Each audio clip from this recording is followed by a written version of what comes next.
Everyone, welcome to my another new vlog. मैं अभी train में हूँ और जो कि मैं ट्रेन में हूँ तो इसका मतलब तो ये ज़रूर निकलता है कि मैं शायद फिर से कहीं पर एक टूर करने जा रही हूँ और उस टूर के बारे में मैं आप लोग के साथ शेयर ना करूँ, ऐसा कभी हुआ है? तो जब नहीं हुआ है तो इस बार भी नहीं होना चाहिए। तो चलिए आप लोग भी मेरे साथ रहिए और देखते रहिए कि इस बार हम ऐसी कौन सी जगह पर जाने वाले हैं जो बहुत ही फेमस भी है और साथ ही साथ उसके साथ बहुत सारी हिस्ट्रीज और ऐतिहासिक चीज़ें जुड़ी हुई हैं।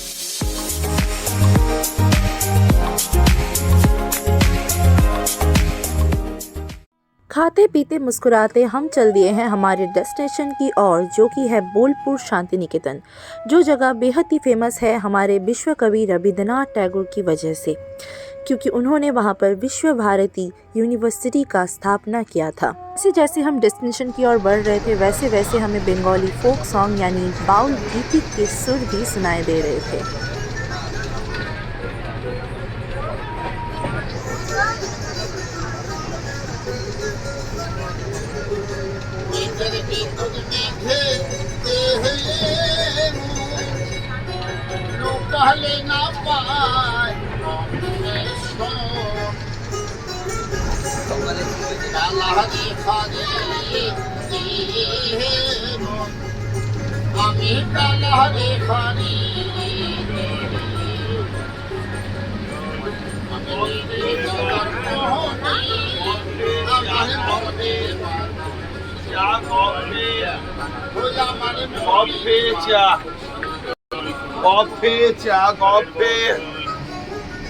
बोलपुर शांति निकेतन पहुंचने के लिए आइदर नैहाटी, शियालदह नहीं तो हावड़ा से आपको आराम से ट्रेन मिल जाएगा।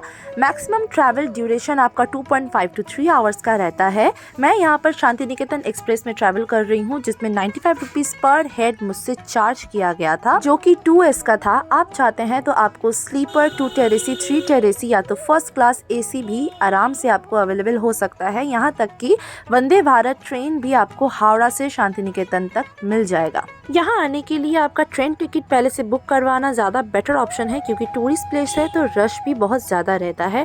और देखिए, बातचीत करते करते हम भी पहुँच चुके हैं हमारे शांति निकेतन बोलपुर के स्टेशन में। और आते साथ ही देखिए, यहाँ का माहौल बहुत ही खूबसूरत लग रहा है और कानों में कंटिन्यूसली बाउल गीति बज रहा है। बहुत ही खूबसूरत सा एक माहौल है।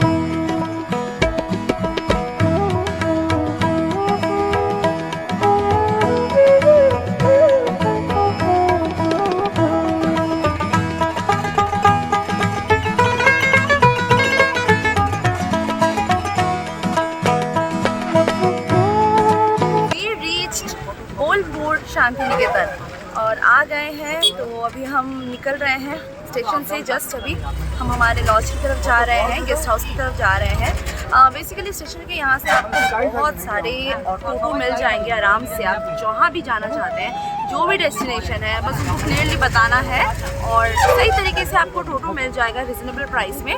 हाँ, बट एक छोटा सा टिप्स है, बार्गेनिंग कर सकते हैं तो ज़रूर करिएगा, क्योंकि बार्गेनिंग पर हर चीज़ डिपेंड करता है। हम वही टोटो में जा रहे हैं। और अगर मैं बात करूँ गेस्ट हाउस वगैरह का, कि आपको गेस्ट हाउस वगैरह या होटल्स वगैरह कैसे मिलेगा, so pretty obvious digital India है तो ऑनलाइन में तो आपको मिल ही जाएगा। और नहीं तो अगर आपके कोई जान परिचित हैं तो उस तरीके से भी मिल सकते हैं। मगर यस, हमारे जान परिचित हैं करके हम लोग यहाँ पर विश्वविद्यालय में रह रहे हैं। बस आपको ढेरों सारे होटल्स मिल जाएंगे ऑनलाइन, सो इसमें कोई टेंशन वाली बात नहीं है।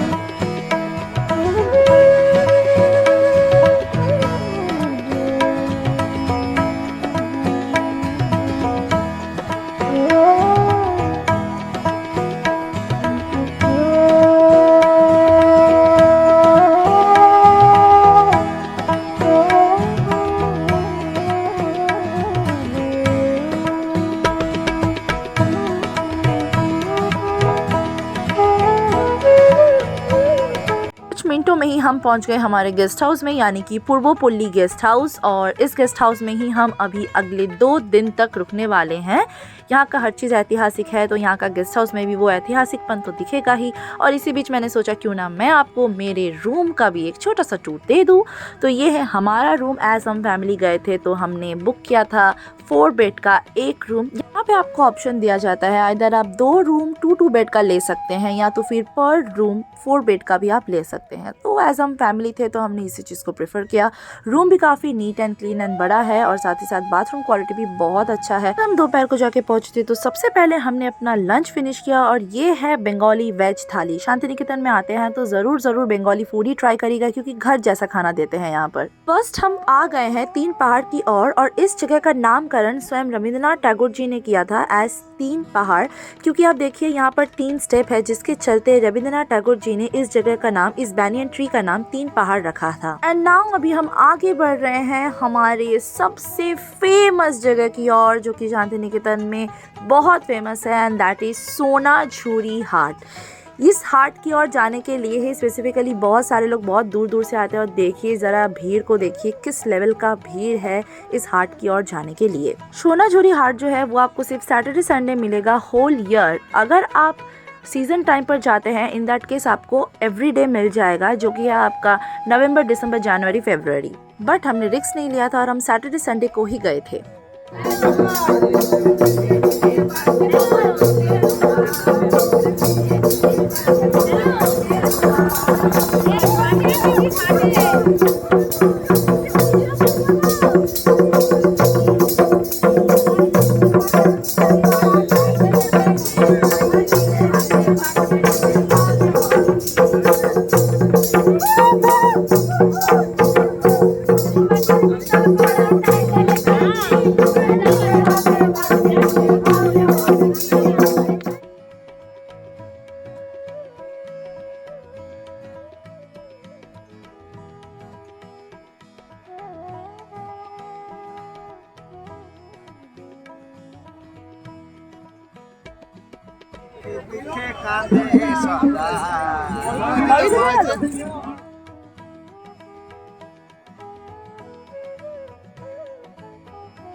खूबसूरत साड़ियाँ यहाँ पर मिल रही है। मैं सोनाझुरी हाट में खड़ी हूँ। जोशना खातून दीदी के पास में मैं भी ले रही हूँ। अगर आप लोग भी बोलपुर शांति निकेतन में आते हैं तो ये 1 नंबर हाट में पूरा पीछे तरफ आ जाइएगा। आपको दीदी के साथ ये पूरा सेटअप मिलेगा। सेटअप थोड़ा दिखा।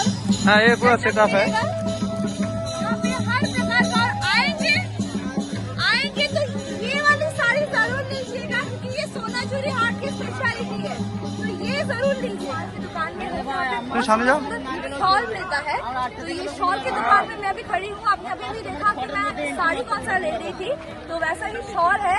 देखिए बहुत सारे डिजाइन के शॉल है, पर मुझे सबसे ज्यादा पसंद यही वाला आ रहा है। और मेरी साड़ी के साथ मैंने साड़ी लिया है, उसके साथ ये बहुत जचने वाला है। आप जरा देखिए यहाँ पे शॉल का कलेक्शन, देखिए किस कदर शॉल का कलेक्शन यहाँ पर है। रीजू भैया जो है वो यहाँ पे शॉल दिखा रहे हैं हमको, और बेहद ही अच्छे तरीके से। सोनाझुरी हाट के 1 नंबर हाट में आने से ही आपको ये मिडिल में मिल जाएगा। पीछे तरफ आ जाइएगा, पूरा सामने नहीं, पीछे तरफ आ जाइएगा तो मिडिल में आपको ये शॉल का दुकान मिल जाएगा, जहाँ पे बेहद खूबसूरत शॉल आपको मिल जाएगा। यहाँ पे आने से आपको ये चीज़ एटलीस्ट ज़रूर पता चलेगा कि बंगाल को पहले क्यों जाना जाता था, क्यों जाना जाता है, या आगे भी क्यों जाना जाएगा। यहाँ पर आने से आपको बंगाल की कल्चर, हिस्ट्रीज, संगीत, नृत्य, साथ ही साथ पोएट्री, एवरीथिंग का एक ऐसा झलक मिलेगा जो शायद ही आपको होल वेस्ट बंगाल में और कहीं भी देखने को नहीं मिलेगा। सही में कलाकृति क्या होती है, हैंडक्राफ्ट्स क्या होता है, ये सारी चीज़ें आपको सिर्फ़ और सिर्फ यहाँ पर ही आने से मिलेगा। और हम भी यहाँ पर आके लिटरली बहुत ही ज़्यादा खुश हो चुके हैं, मंत्रमुग्ध हो चुके हैं। यहाँ का वातावरण में संगीत है, यहाँ के वातावरण में कल्चर है। बंगाली कल्चर को अगर आपको इन डेप्थ जानना है तो शांति निकेतन में आना बहुत ही ज़्यादा ज़रूरी है। सो नेक्स्ट डे हो चुका है, और नेक्स्ट डे हम अभी निकल चुके हैं कंकाली तला की ओर। ये एक बहुत ही फेमस मंदिर है बोलपुर का। जो कोलकाता में रहते हैं वो इस पर्टिकुलर मंदिर के बारे में ज़रूर जानते होंगे। और रास्ते में देखिए हमें क्या देखने को मिल रहा है। लाखों करोड़ों के मात्राओं में खजूर का पेड़, और इस पेड़ से एक बहुत ही रेयर सा चीज मिलता है। मैं रेयर इसलिए बोल रही हूँ क्योंकि बहुत फेमस है कोलकाता में, पूरे वेस्ट बंगाल में, जिसको हम लोग कहते हैं हमारे भाषा में खेजूर गुड़। क्योंकि ये गुड़ आपको सिर्फ और सिर्फ कड़ाकेदार ठंडी में ही मिल सकती है, अदरवाइज नहीं। और आपको भी पता है कि इंडिया में ठंडी तो होती इतनी ज़्यादा है नहीं। सो बेसिकली अभी हम कंकाली तला करके एक मंदिर की ओर जा रहे हैं, और रास्ते में हमें मिल गया है यहाँ पर खजूर का रस, साथ ही साथ गुड़, खजूर का गुड़। मुझे पता है आप लोगों में से बहुत लोग नहीं जानते होंगे एग्जैक्टली खजूर का गुड़ क्या होता है, तो चलिए मैं आपको थोड़ा इसके बारे में डिटेल्स भी देती हूँ और दिखाती हूँ। सो यहाँ पे देख सकते हैं आप, मैं पूरा पहले से दिखा रही हूँ पूरा एंटायर प्रोसेस। ये देखिए, ये है खजूर का पेड़, और यहाँ पे ऐसे लाखों खजूर के पेड़ होंगे। विंटर के टाइम पर यहाँ पे सबसे पहले वो लोग ऐसे खजूर के पेड़ को काट कर ऐसे हांडी जो होता है, जिसको हम कहते हैं कि हांडी टाइप ऑफ जो होता है, उसको यहाँ पे लगा देते हैं। एंड देन इसी हांडी में छोटा छोटे ड्रॉप वाइज पूरा रस जो होता है, खजूर पेड़ का जो रस होता है वो इस पे आता है। और ये पूरा प्रोसेस होल नाइट तक चलता है। इस प्रोसेस के लिए कड़ाकेदार विंटर की बहुत ज़्यादा ज़रूरत होती है, तो ये सिर्फ विंटर अच्छे से होने से ही ये प्रोसेस अच्छे तरीके से हो सकता है। और यहाँ पे ऐसे बहुत सारे पेड़ हैं, और हर पेड़ को ऐसे ही छील करके पेड़ का रस इस हांडी में कलेक्ट किया जाता है। ड्रॉप बाय ड्रॉप ये कलेक्ट होता है। एंड देन इसी हांडी को ला करके, ये हांडी वहाँ से निकाले हैं, ये वही रस का हांडी है, और उसी रस को निकाल करके यहाँ पर को बॉईल करते जाते हैं। रस को कैरेमलाइज करने के बाद इस तरीके से गुड़ बनता है। ये गुड़ जो होता है, फर्स्ट ऑफ ऑल इसको हम झोला गुड़ बोलते हैं, पतला होता है तो इसको झोला गुड़ बोलते हैं बंगाली में। देन इसको और भी अगर हम बॉईल करेंगे तो कैरमलाइज गुड़ जो होता है वो पूरा सॉलिड शेप ले जाता है, जिसको पाटाली बोलते हैं बंगाली में। तो दो फॉर्म निकलता है, एक ही गुड़ से, एक ही रस से, और ये बहुत ही टेस्टी होता है। बहुत सारे फेस्टिवल्स होते हैं, सो वो फेस्टिवल्स में इस गुड़ का यूज़ किया जाता है। जो पीठा जिसे कहते हैं, पीठे हम लोग बोलते हैं एग्जैक्टली, उस पीठे में इस गुड़ का यूज़ किया जाता है। पोष पार्वन जो होता है, जिसको बहुत सारे अलग अलग स्टेट में मकर संक्रांति के हिसाब से भी मनाया जाता है, उसमें इस गुड़ का बना हुआ पीठा और पकवान जो भी होता है वो बनता है, इस गुड़ का यूज़ होता है। ये गुड़ जो है वो आपको सिर्फ और सिर्फ विंटर में मिलेगा, और कोई भी सीज़न में मिल नहीं सकता है। अगर आपको मिलता है सो दैट मीन्स ये वो गुड़ नहीं है जो यहाँ पे आपको मिलेगा देखने को। और ये पूरे बंगाल में मिलता है, मुझे नहीं पता आप लोग की जगह में मिलता है कि नहीं, बट यहाँ मिलता है।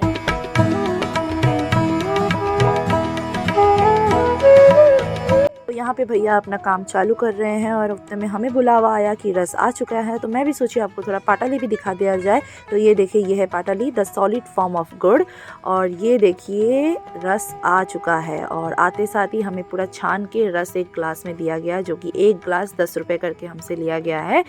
और this is the beautiful glass of रस, जो कि क्रिस्टल क्लियर पानी की तरह होता है, पीने में बहुत ही मीठा, बहुत ही टेस्टी। ऑलराइट, सो यहाँ पर जो गुड़ है वो एकदम बॉयल होना शुरू हो गया है, आप देख सकते हैं। मैं लाइव देख रही हूँ तो मुझे तो बहुत अच्छा लग रहा है। ओह माय गॉड, ज़रा देखिए किस तरीके से बॉयल हो रहा है गुड़, और ये पाटाली बनेगा, सॉलिड फॉर्म बनेगा गुड़ का, बेहद ही खूबसूरत। और यहाँ पे जो स्मेल मुझे आ रहा है ना, वो आप लोग को तो मैं नहीं दे सकती हूँ, it is pretty obvious, but एक बहुत ही खूबसूरत सा स्मेल आ रहा है, बहुत ही खूबसूरत सा एक सुगंध है गुड़ का जो यहाँ मुझे मिल रहा है। देखिए किस तरीके से आग जल रहा है, और ये किस तरीके से बॉयल हो रहा है, देखिए बहुत ही खूबसूरत सा नज़ारा है। खुले आसमान के नीचे हल्का हल्का धूप, और साथ में ये खजूर का गुड़ का फॉर्म जो है वो सॉलिड होने को आ रहा है, यानी पाटाली बन रहा है, जो कि मैंने अभी आपको कुछ देर पहले दिखाया। और बहुत ही खूबसूरत सा नज़ारा है लिटरली। ऐसे ही नई चीज़ का एक्सपीरियंस लेते हुए मैं पहुंच गई हूँ कंकाली तला में, और आते साथ ही देखिए माँ काली का मंदिर है, और लाल जौबा यानी हिबिस्कस फ्लावर नहीं होगा ऐसा तो हो नहीं सकता है। तो एक बहुत ही सुंदर सा ये मंदिर है, ये भी एक पीठ स्थान में ही गिरता है, ये भी माँ का एक पीठ है। और चलिए फटाफट से दर्शन कर लेते हैं माँ का।